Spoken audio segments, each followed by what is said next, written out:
Alright, we're back in our brand new workshop. I'm pretty excited. It's my favourite car. It actually is my car. Welcome back to the Real Deal Torana.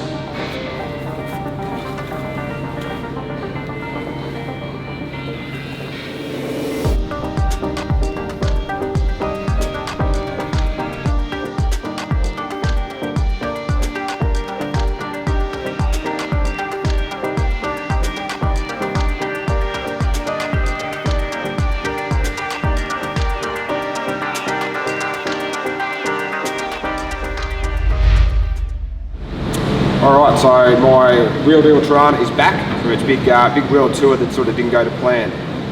It's been almost 12 months, give or take, since we were lucky enough to get the opportunity to send a couple of cars to the US. We built a relationship with Cletus McFarlane at Summonats, and one thing led to the other, and we loaded up a few cars. So my little Torana, my brother's Falcon, which is Warbird, and Steve Nogas, a good friend, loaded up Killer Bee's Camaro.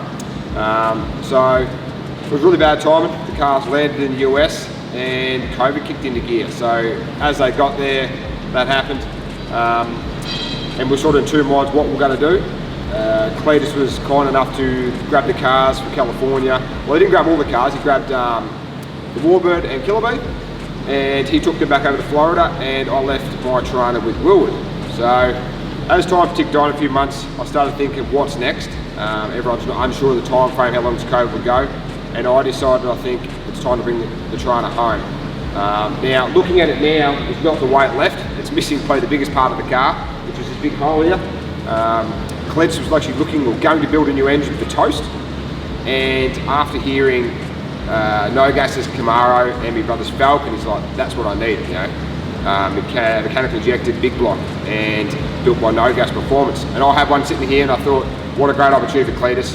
He can have the engine out of the Real Deal and put into Toast. So that's happened, that's why that's missing. We had some good friends in California, Jimmy at Circle City Hot Rods, pulled the engine out.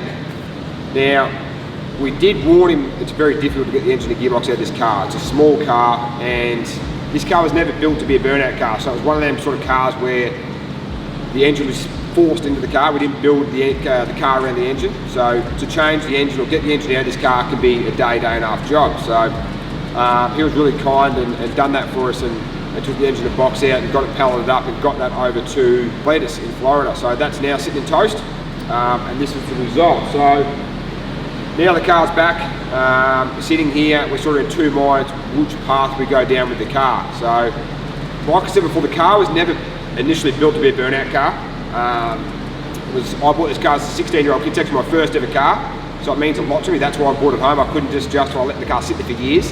So I bought it home, and now we're sitting here going, what's next with Real Deal? So I didn't have a great run in a burnout car in this thing, and I think that was probably the way the car was set up. I built the car to be a show car, street car, not to be a burnout car.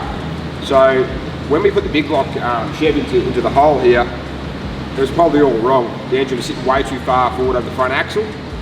And as most people know, big block Chev, they have a lot of weight. And to go with the big block Chev, we also had the 1479 blower on it. So you can imagine the weight of that sitting over the front axle, you know what I mean? This kind of car is one where in a burnout, if you tip in, the car does what it wants to do.